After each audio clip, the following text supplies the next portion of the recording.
So if you think about coherence on this side, well, on each side, each person in a relationship will be sitting there wanting to do the best they can in terms of maintaining their sense of self as a person, as a practitioner. They will have some values, some ideas, some ambitions that they try to live up to. Say, for example, a lot of people in our profession like to think of themselves as being a kind person. Anybody not like to think of themselves as acting from a position of generosity, of forgiveness, of openness, of being non-judgmental. So those kind of ideas, some more like to be clear, some like to be imaginative. So there'll be some, I think, in a profession which values which will unite us. We might do them in different ways, but we'll have those things about wanting to be coherent with those.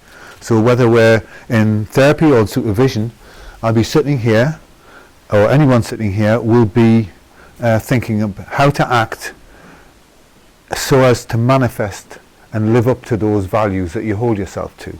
Okay? And so can somebody else just sit here just as a non-speaking part?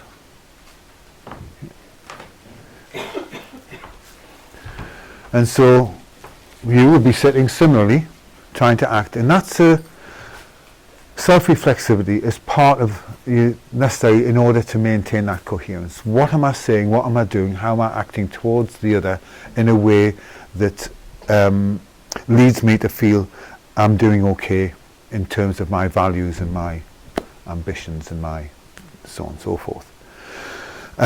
In that way.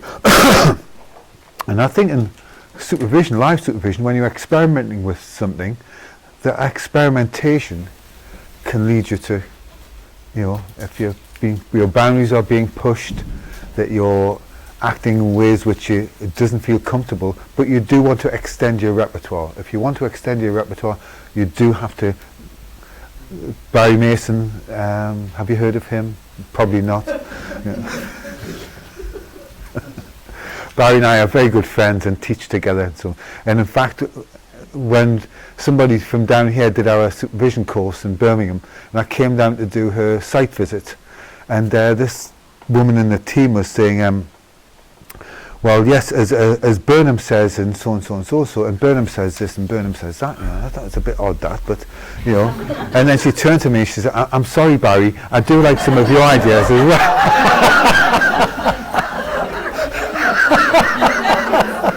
Because we look so alike.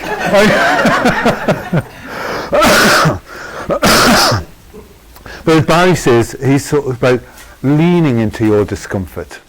Well, sometimes, your supervisor just nudges you into your discomfort, and sometimes that, until you get tipped over into this, so it will lead you to feel a little incoherent, but that's sometimes a good thing, where until you develop a new coherence. But that kind of self-reflexive process, you're sitting here, I'm listening to you, I'm listening, I'm looking and seeing things, and I'm speaking, and I'm doing that process as a self-reflexive thing. Say, I asked you a question, you look quite comfortable with that, you seem interested, you're talking about that, I'll continue with that, because I'm using that.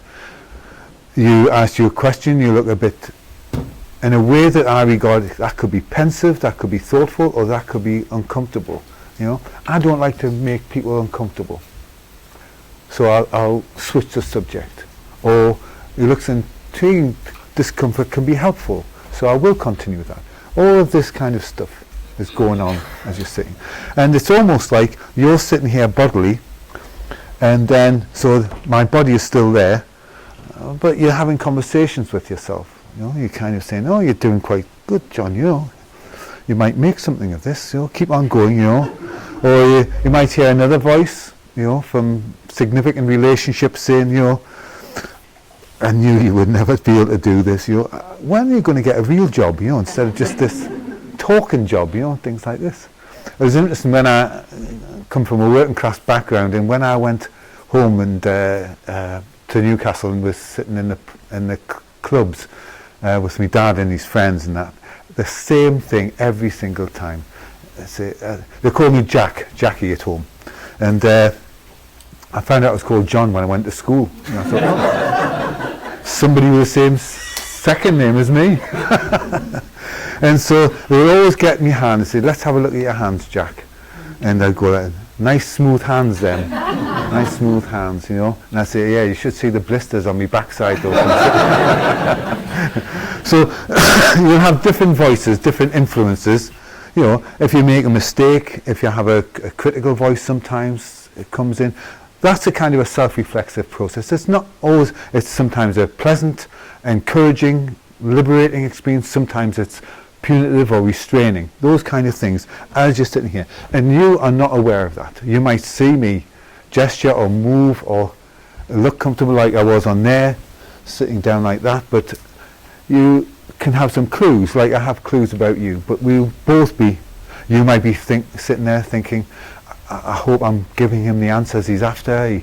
He looks a bit, he keeps asking me the same question or about the same thing from different angles. So we'll both be, and you might want to be cooperative, or you might have a view of yourself as somebody who isn't bossed around. So you see my persistent questioning as kind of, you know, not believing your initial answer.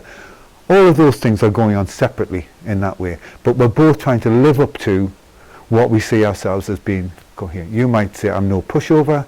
I might say, I don't like to challenge people. That's not a good mix, maybe. You know, I don't like to challenge you, you don't like to. So we might not be able to do much therapeutically in that way. But, so that would be a self-reflexive process that's going on. The relational reflexivity is that overarching thing through coordination. So there's an individual coherence, sense of self, genuineness, authenticity. You can call that different things, but that's a kind of a coherence. The coordination between us. How can we coordinate what you want and what I've got to offer? How do we coordinate those things? How do you find out what I've got to offer? How do you, present what you need in ways which I can? And one of the things they say about the distinction between coherence and coordination is that often you might have to challenge your own coherence in order to coordinate. Because you've probably all had clients where you've just clicked with, or supervisees that the conversation went easy, So probably you have similar coherences. You may think the same, you can finish each other's sentences, you would have done a similar kind of thing. Your supervisors, you're speaking, you go, yeah, I'm nodding like, yeah, I feel like that too. Yeah, it's very difficult, those circumstances, yeah, I know what you mean, and so on. So that's a kind of but that doesn't always go like that, and sometimes that's not a useful place if you're too similar. If you're too different, that's difficult as well. So, in order to coordinate, you might have to challenge your own coherence. And I think as a therapist or a supervisor, you should be the one to be the first to challenge your own coherence, to make a move, to create a space to allow you to move. So say, for example, if you stand up now, just put this let's say if you think about problems, looking at problems and looking at possibilities. And you can make that journey either through exploring and think about resources or thinking about what restrains you. You might think about the problem and what restrains you, or the problem and what resources you hold. You might think about resources and what creates possibilities, or sometimes what restrains you from making possibilities. You can think of those kind of differences. Now let's say as a supervisee, you've just done your training and you're full of it. And you've got a job as a family therapist. And I've been around for a while. I've worked at Parkview Clinic now since January 1977. So I've seen things come and go and so on, but you're full of enthusiasm and resources and possibilities is where you're at, and you want to see the good in people, the strengths in people and so on. So if you turn around and you're leaning towards that, that way. Just that, look over your shoulder. Yeah, so that's where you want to go. And I'm saying, hang on a minute. You've got to look. This isn't always easy to do. You've got to think about the difficulties and what pulls people back, and you've got to be aware of this and so on. And so, say if I'm here, and the more I say this, you take another step. This guy just doesn't get it. He says, you've got to really think about people's resources and possibilities and what's achieved, and you've got to be enthusiastic and things like this. And the more you do that, the more I think, hang on a minute, come on, back over here. You can't just go rushing off and things like this. We might not be having this conversation out loud, but it might be something, and what we're doing is pushing each other further and further into this. We might have started off closer together, but when we commit to our own coherence and don't appreciate the coherence of the other, then we're more likely to drive ourselves apart in that way and get further and further apart and be less available to each other, and we won't be able to coordinate. So having that explicit conversation about where in this kind of map between resources and restraints and problems and possibilities, where do you see yourself at the moment? Where are you committed to? What you're most enthusiastic about? And so as a supervisor, excuse me, I would position myself here.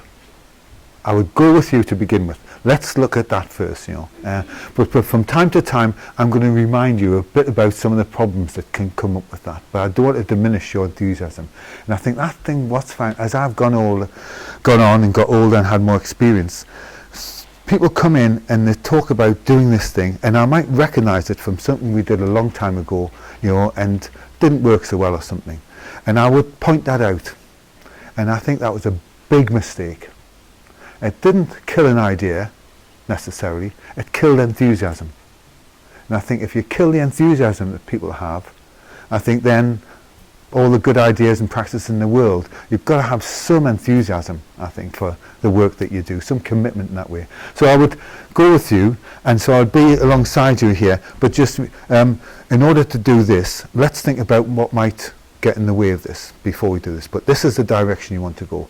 So I'll be here, but I may have a foot in here, and I'll come alongside, like with a client who wants to do something. I'll try and get alongside them, but I'll have an idea about this. Just similarly, if you were a supervisor that came in like this, and you were full of, always wanted to explore the problems and restraints, and were limited in how you could imagine possibilities for how on earth can somebody change when they're in such difficult poverty and circumstances and things like this.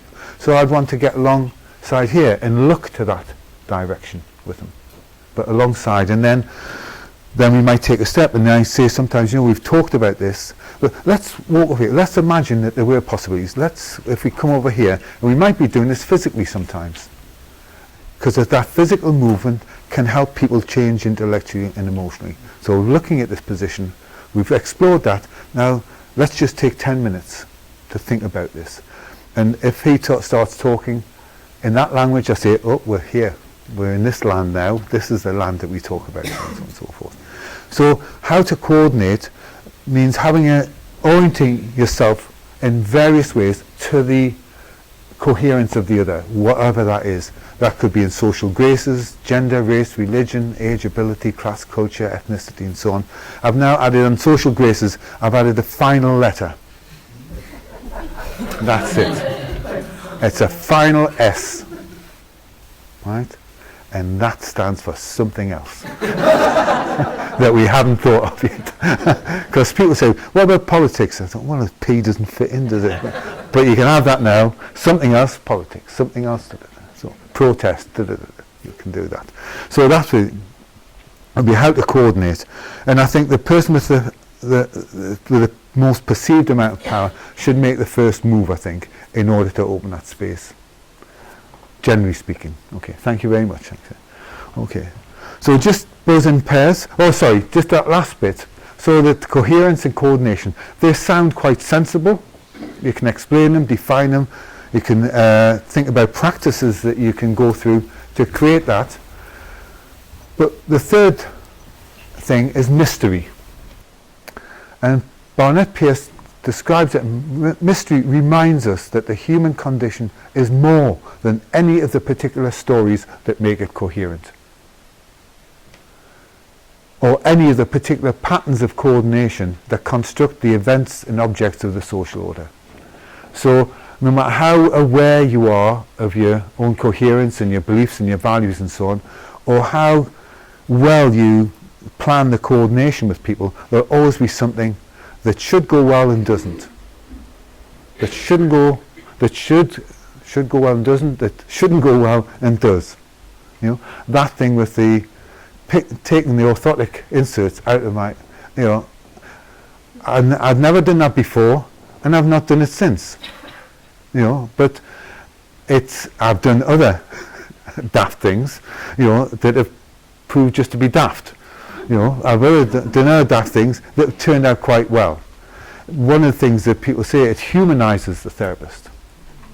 You know, it humanizes the therapist in terms of it just makes other people who've come and can imagine that you have a perfect life, which of course we do. You know, sometimes we pretend to have problems just to make clients feel better. That's my coherence, and I'm sticking to it. But in that way, I think it humanizes and kind of it doesn't make. I don't think it makes us equal. It shouldn't make us equal, because we have a particular responsibility in that process that we can't just give over to other people in that way. Do you think it helps you as well? Does it help you do something like take the inserts out? Yeah. Yeah, they were killing me. Give yourself a bit more space. Yes. It helped in that. You know, I was totally stuck as what to do. I really thought I'd made a major mistake in doing this. I think like you, I felt so uncomfortable at what I'd done with that. And you know, your point is well made about the influence of the father in that situation, what he'd done to them, and here I was repeating that kind of, you know, with a different intentions but the same kind of effect, and that kind of can crush you in that moment. So doing something like that just helped me. And then when she came off our mother's knee and joined in and things like this, then she went on with the whole session, you know, without our mother and things like this, and so we accomplished that. But I still wouldn't do that again. I wouldn't think I got out of that time, I can do it again. I think I learned something from that about when you're making that shift, the young person should have somebody else to go and talk to about those kind of things. So the therapy relationship is protected in that way. And I can move in and out of contexts, but she couldn't move in and out of contexts in that way. She couldn't understand that we were talking like one thing and she could choose, and then now I had to ask her questions. And I got through it okay, but I wouldn't do that. Context markers should be clearer in that way for the client, particularly at the age where they can't understand that movement. Okay. I was thinking about the tyranny of having to get it right. Yeah, yeah. And how that acts like that Yeah. can let us off the hook. Yes, yeah. Phew. Yeah. But don't do it again. Okay. Any questions or thoughts about this process? I'm always interested in this kind of social order Yeah. element. Yeah. Because my route in, I've got a different route into family therapy, which was biology. Yeah. So I always have a sort of suspicion of social order. Okay. Like there is a social order. Yeah. And actually when we look at our culture Yeah. now, in particular, you realise that actually that social order is kind of run out. Yes. And there is a mystery sort of hanging around. Yeah. Could Yeah. come to play, but we don't know what it is yet. So there's a sense of Yeah. benchmarking. What are we benchmarking against? I'm not benchmarking against normal, what is looked at as social order, personally. I think that in some ways that it produces an incoherence. People had a coherence that could live their lives by, that gradually becomes a truth. And when those truths are found to be wanting, and or it was true then but not true now, and people challenge the social order of things, and you know, when you sometimes, I don't think you hear so much now, but some of the earlier debates, when some people would say that's the natural order of things, and their coherence, and for them to think otherwise was so disturbing. They've lived their life in a particular way, and then to look back and say, God, I've been doing that. It's the expenses, the cost is too great sometimes, so they continue. But then the next generation or other members of that generation do change. And I don't think it's just to do with age. I've met some young people who seem remarkably fixed in their ideas. And a colleague of mine, Elizabeth Wade Evans, when the Milan team came across, and she was just about to retire, and then the Milan team came in, and she was so excited by it. She postponed her retirement. I want to do more of this. So she, at her age, was much more flexible. Some people coming in who want to be much more structured and things like that. Okay. Okay. Right. I'm 45. Maybe I'll turn to some of the questions, shall I?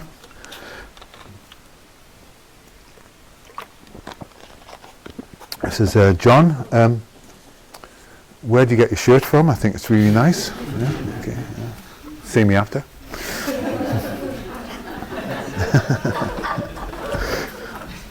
These are interesting. Well, they're all interesting, sorry.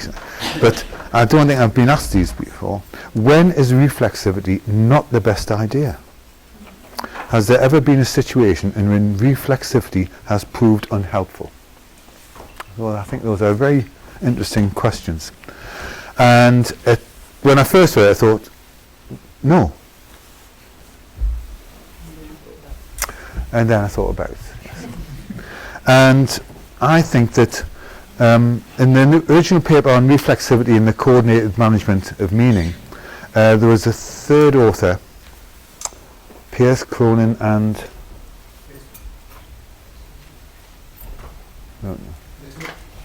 no, it wasn't Martin Little. He was the third author in the domains paper.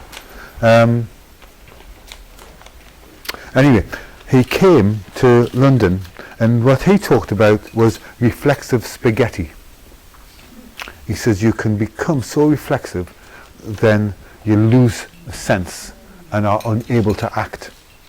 Because you're sitting here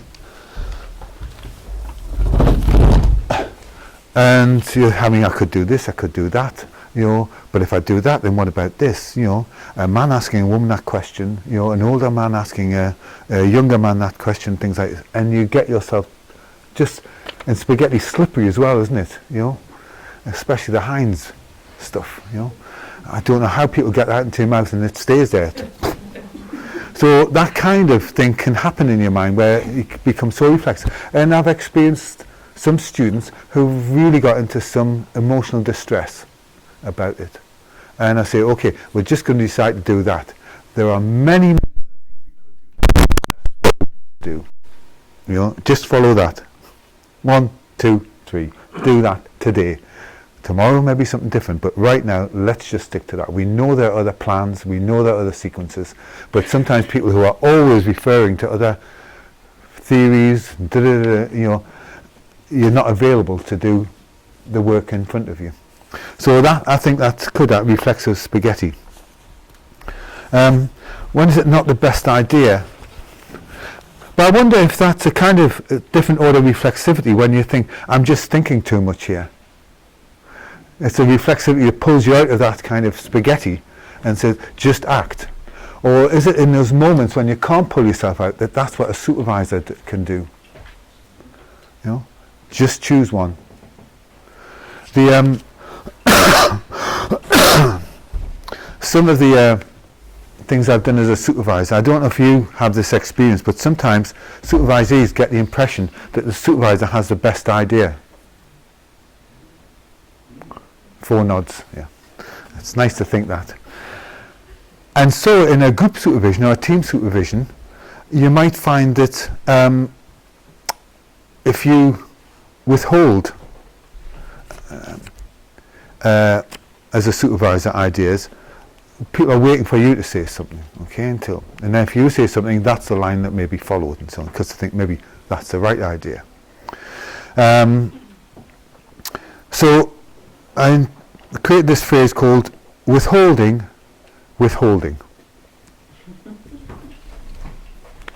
Pen.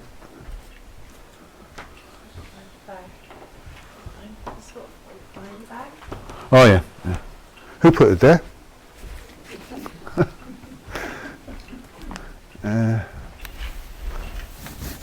All right. So it's withholding.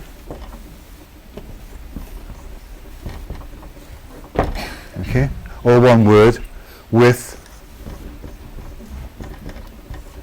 holding. Okay. So withholding, one word, then withholding. So it's withholding my ideas, or the supervisor's ideas, but withholding. Holding that so it's safe, because sometimes withholding can feel unsafe. You know what to do, you know what do you want us to do, but you're not telling us, that kind of, you're expecting us to work it out and so on and so forth. So that kind of creating that space where you're there and available, but you're not giving, immediately ideas and practices about what to do. So I've had a variety of ways.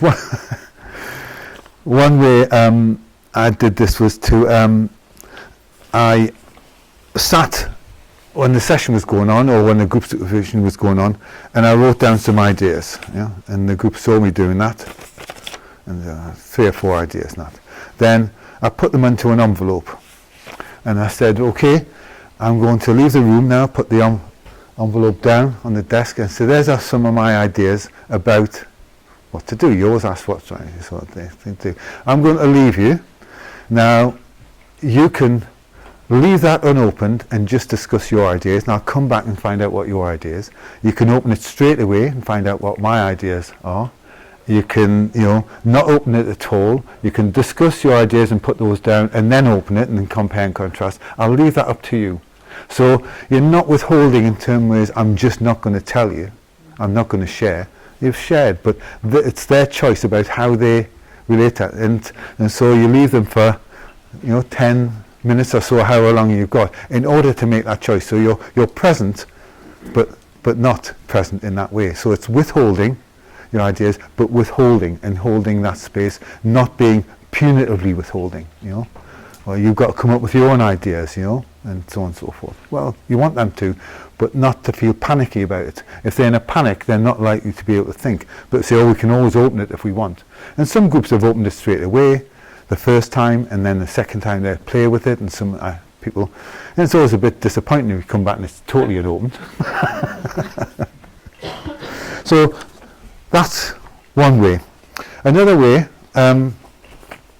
is to, sorry, let's pause. What do you think of that idea? It's not really disappointing though, is it? No, it's not. Because No, you've no. intervened with content and you've intervened with process. Yes, yeah, So yeah, you're a yeah. winner. Yes. If they've done it without opening that, it shows what a good trainer you are.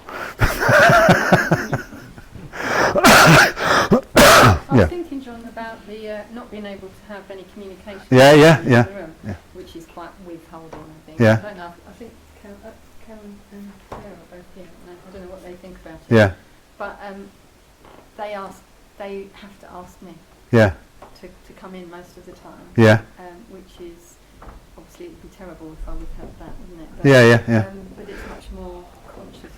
They're doing it very consciously Yeah. because they want something very Making that clear. choice. Yeah. And I think I've really grown to enjoy that way of working because they know I'm there, but they have to. They choose when to ask. Yeah. It's very explicit. Yeah.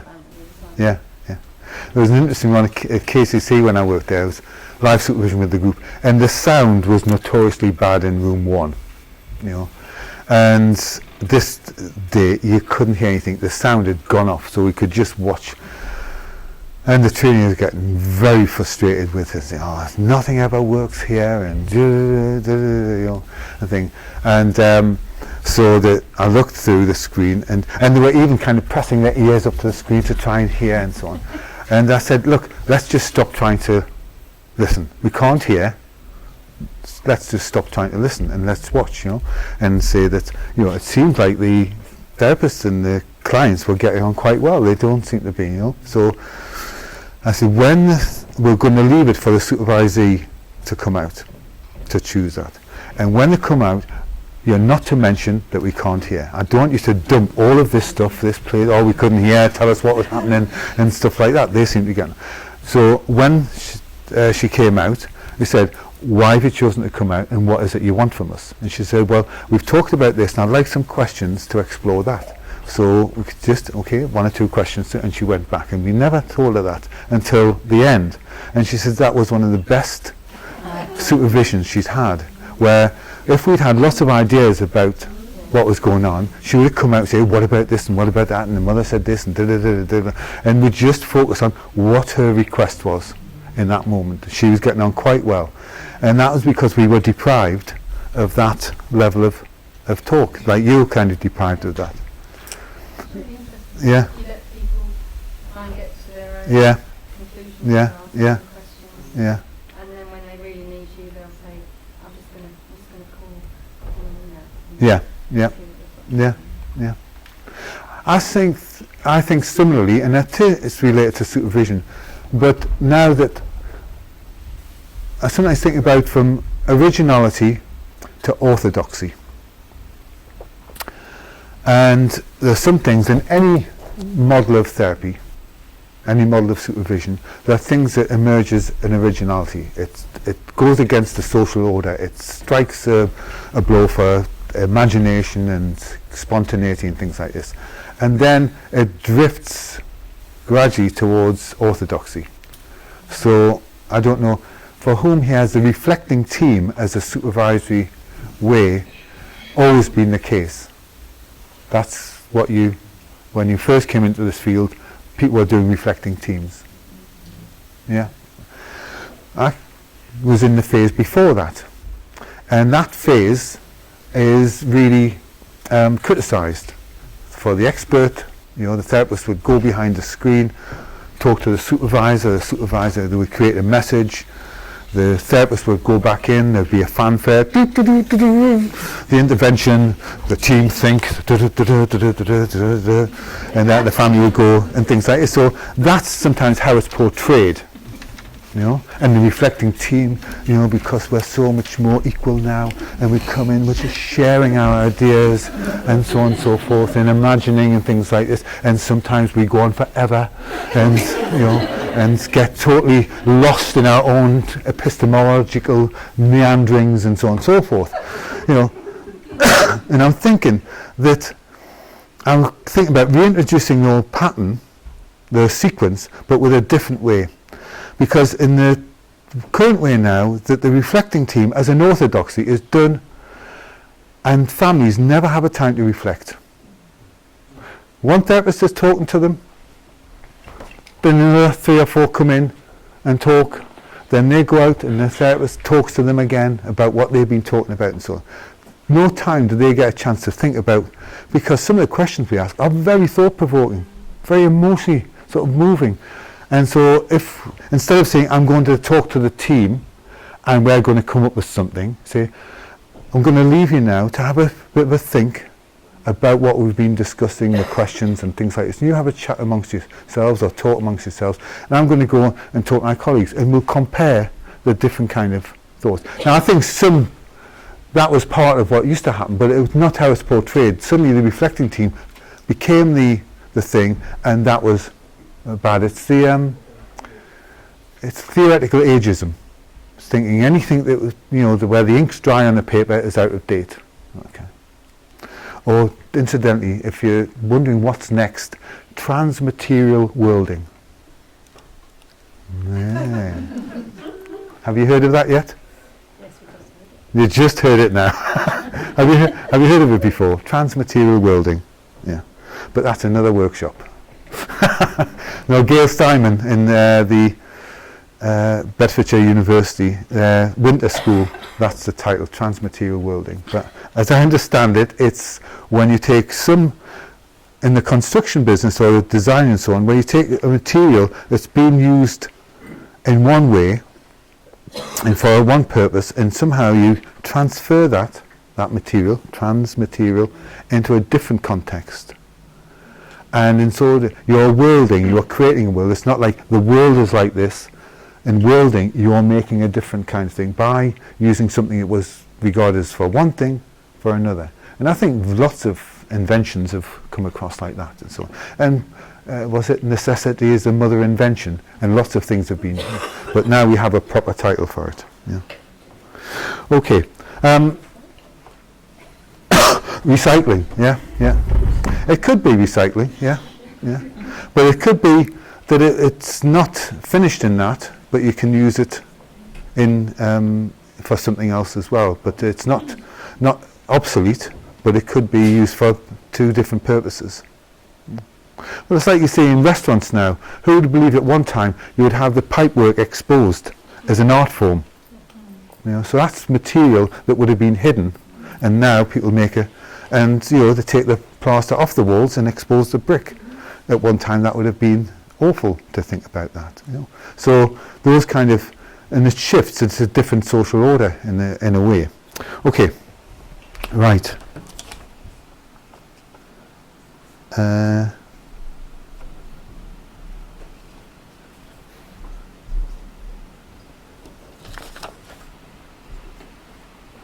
Right.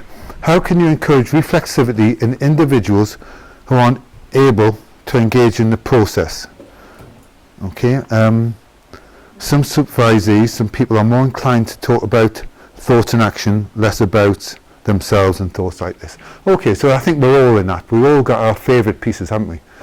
Who's more, when you're thinking about work and presenting yourself as a supervisee, who usually begins by talking about their feelings about the work, their emotions, or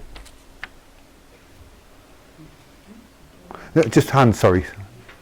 Okay, who usually begins by talking about the theoretical constructs that's guiding their work? Anybody? No, nobody for theory. Sometimes. Who begins by thinking about the reflection?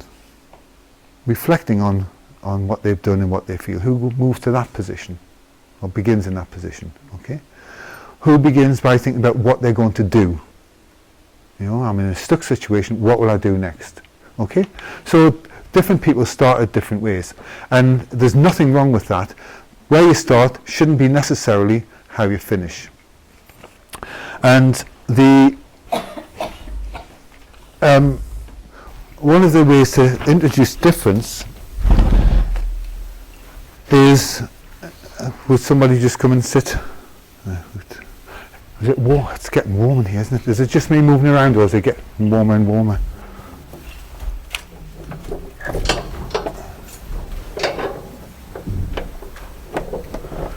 I'd like to get this so I'm just going to possible to shift this chairs to give you this experience at some time.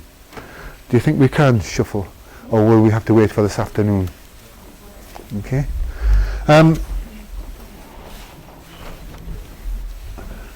Sometimes as a supervisor I will take the initiative, asking supervisees in a relationally reflexive way what their request is, what they want to work on, how they want to work on, so on and so forth. I do a lot of that. But sometimes I will say, okay, I've gone along with how you like to do it, now I'd like to do it in the way that I suggest. And you're taking turns. That's more of an equalising relationship, that you take turns. It's not always what the client says, it's sometimes your ideas. And sometimes with a supervisee, how they're going to find out something new if they always do it in the way that they prefer. And there's a lot of concentration on people's preferences. What ways would you prefer? And I think sometimes people express something that they think is a preference when what it is a habit. That's the way I do it, and they think that's the way I prefer it. A preference to me suggests like you are aware of options and different ways of doing that, and you have chosen and prefer that way for various reasons. But sometimes people do that because that's the only way they know how to do it. So is it a habit or is it a preference? So we all get into habits, like Donald Sean's knowledge in action is habits. And we've got good habits, but even good habits can become obsolete and just done out of an orthodoxy that's unthought through. So this is to encourage reflexivity in individuals. There are two things. you might be able to do this, I don't know. One way is that, and some of you might have seen this already, but it's nevertheless, you can tell, those people who've done this before can tell us about your experiences after I've shown the people who aren't involved. So let's imagine that you tell me about something you're struggling with in your, do you want to tell me, would you be willing to have a conversation about it? Okay, right. Scary now, live, talking people. So, would you like to tell me about something in your therapy or something in your supervision? My supervision. In your supervision, okay. So can you describe maybe in general, some issue that you want to, that you find difficult as a supervisor when you're addressing a supervisee? I've got a colleague who's more experienced with me, and I'm trying to help him with an issue with another agency. I'm not doing very well. Okay, so a colleague who's more experienced than you, generally speaking in practice or specifically? Generally. Both, Okay, so I'm older than you and maybe have more experience, so I fit the bill. Yeah. How perfect. I'm glad to be of assistance. So that somebody like me, more experienced, and what is it is it something the person says or something you think that creates the difficulty, do you think? I think it's something I think. Oh, you think, okay. Yeah. So do I say something that triggers a thought, or does a thought come of its own volition? I think it's that I say things and they don't seem to have a useful effect. Okay, and so how would I act in a way that makes you think it's not a useful effect? You come back to the subject. I come back to the subject, okay? And so what words might I say that represent coming back to the subject? You want to talk to me about it, so you bring up the subject. I think you look frustrated. Okay. Words you ask for discussions about, so you request time to think about. Okay, so I'll say so. I look a bit frustrated. Is this in the beginning of the conversation or in the middle or throughout? Throughout, but increasingly during the conversation. So in the conversation. So so should we go for a high tempo one? Yeah.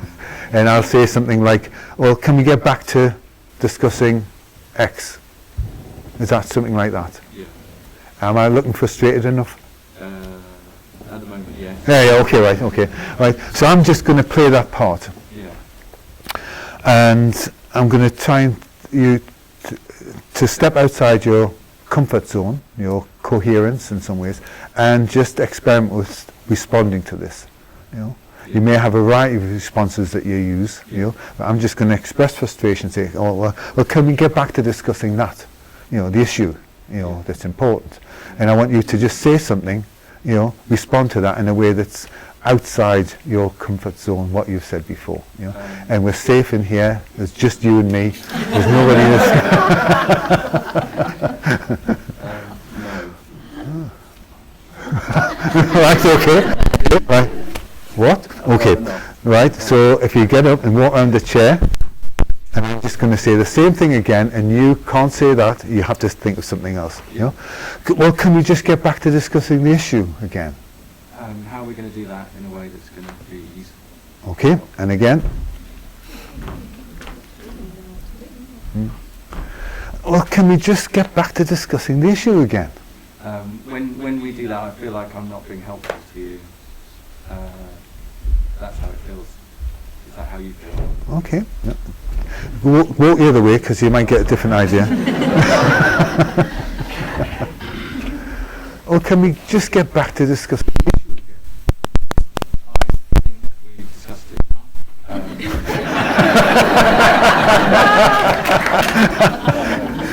Go on, have one more go. Or can we just get back to discussing the issue again? Let's draw a picture about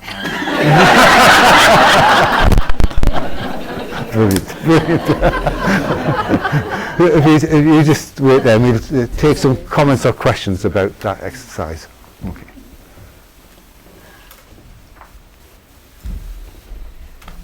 It was great to watch. Yeah. Because the energy became very Yeah.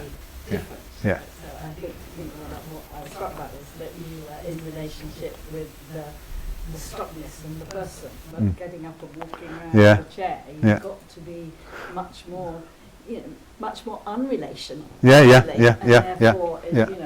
Yeah. you'd have other ideas. Yeah. Yeah. Ask James, when were you aware of what your next response was going to be? Well, so panic just get up and then come around here just before you sit down. It pops into your head, doesn't it? Yeah. I love seeing the psychodramatic nature Yeah. of it because I know that psychodrama and systemic therapy were very close. Yeah. And what you're also doing is spontaneity training Yeah. is also part of the Yeah. psychodrama. Yeah. Yeah. Not giving you time to think so much. Well, it's a very short time to think, but you came up with Well, it's 5 about different standing things. up that, yeah, it It- pops into your head. It is, yeah, yeah. And he got bolder and bolder, didn't Yeah. he? Yeah. You go on. 5, I think, is when you've exhausted your nice things, and you begin to, in the safety, thinking that you won't necessarily say the things that you say, but you'll be able to modify it. There'll be something in the outrageousness. You're pushing people beyond. It gets outrageous, and then you'll say, well, I could say it in this way, but the germ of the idea, you've developed. Because you got sillier and you became sillier and sillier, keeping wanting to do the same thing. Oh, well. Utility of it, that's what. Well, that might happen in the session if you Yeah, keep it became saying, more keep and more saying. futile, didn't Yeah, it? yeah, yeah. Some of the questions either to me or to James. James, isn't it? Yeah. I'm wondering where the insight moment comes. Do you actually fly up? Is there anything that comes as an insight from your spontaneity? Yeah. Is that something Yeah, we go through those, and it may be in a group, but we say that which of those things would you never have said before? Where was the extension? Where was the imagination that went beyond what you do? What if you said that? Could you say it just like this, or how might you modify it in a way so that you can say it next time? So that might be something. That we might have the audience, if it's in a group, we might have the group members commenting on this. You might have said, I thought number 5 was outrageous. Other people might not think so. So if you said that to me, I would appreciate. What was number 5? It was about drawing a picture. Have you ever done that with them before? No. I think that would shift it from talking about it to visualizing, to doing something different. And when you draw a picture, one of the things is, as you keep talking, there's a lot of emphasis on eye contact and being under the gaze.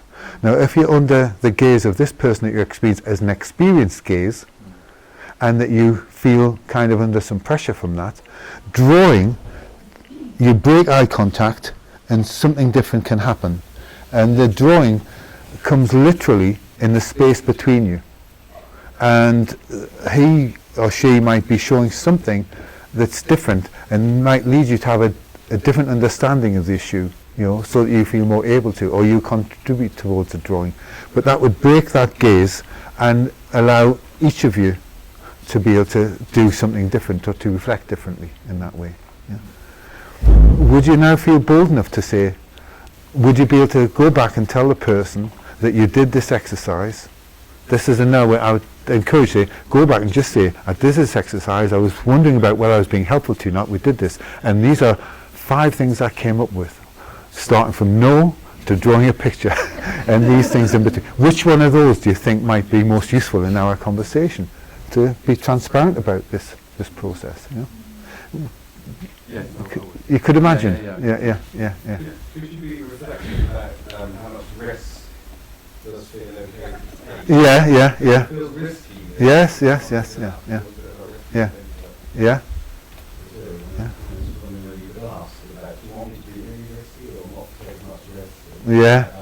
Yeah. Of course, they don't know what the really risky is, do they?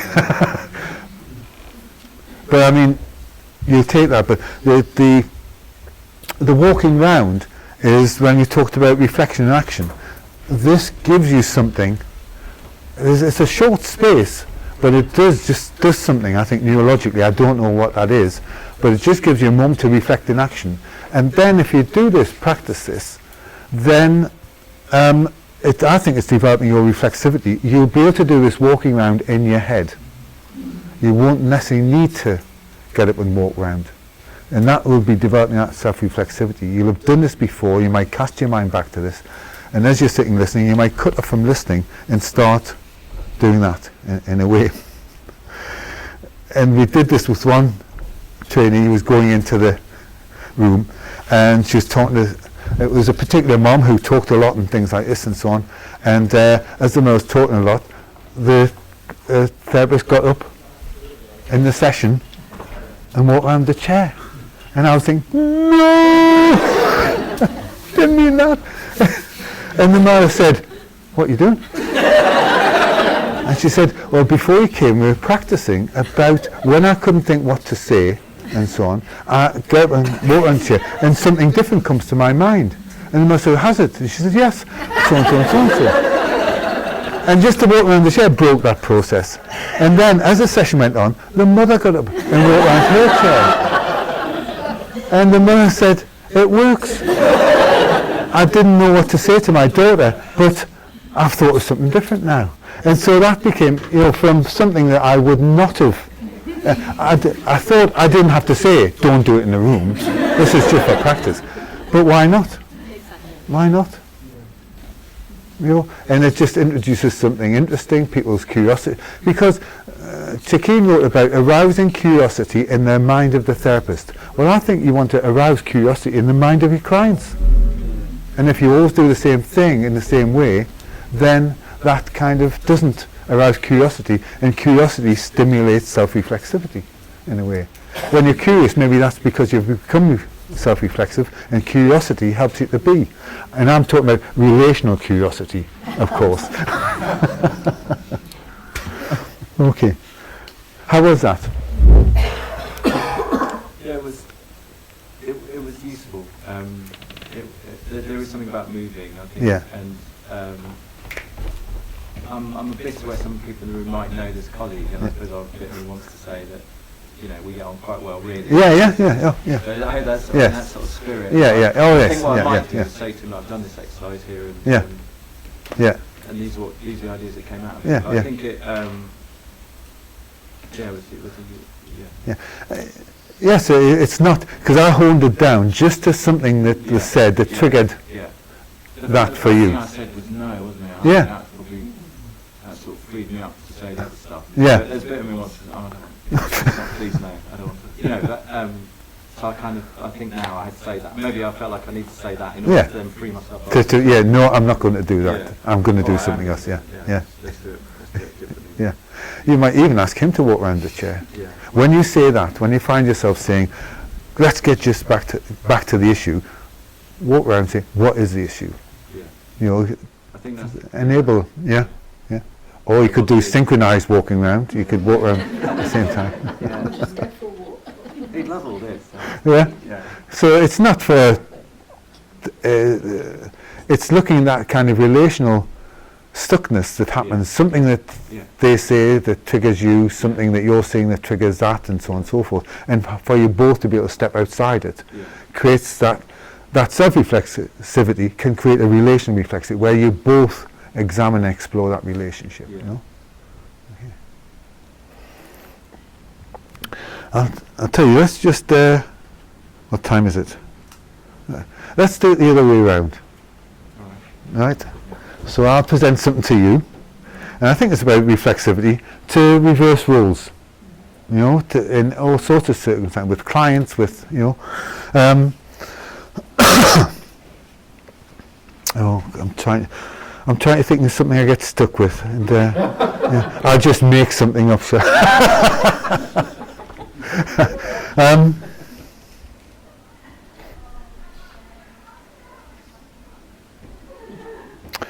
Let's think of something in therapy when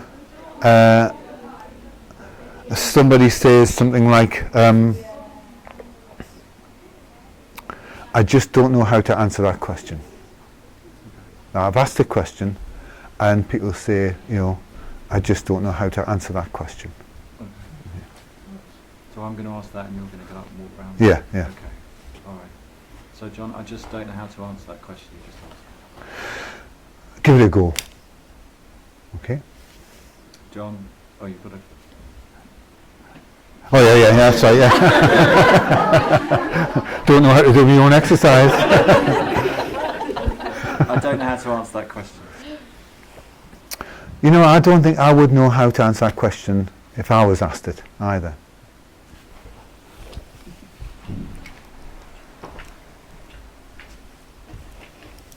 I really don't know how to answer that question. Perhaps I'll just ask you something else then.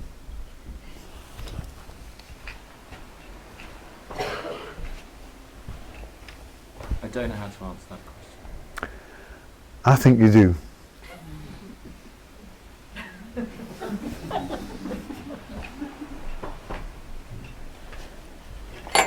I don't know how to answer that question. Shall I answer it for you?